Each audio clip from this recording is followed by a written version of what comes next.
السلام علیکم ورحمۃ اللہ وبرکاتہ۔ ان الحمد للہ والصلاة والسلام علی رسول اللہ اما بعد فاعوذ باللہ من الشیطان الرجیم بسم اللہ الرحمن الرحیم من اجل ذلک كتبنا علی بنی اسرائیل انہ من قتل نفسا بغیر نفس او فساد فی الارض فکأنما قتل الناس جميعا۔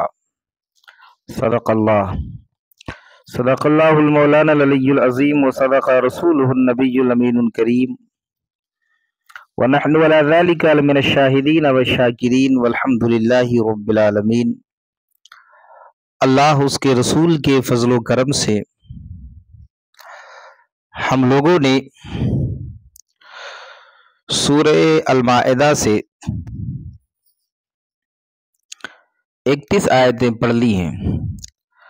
اپنے سبق کا آغاز کر رہے ہیں آیت نمبر 32 سے۔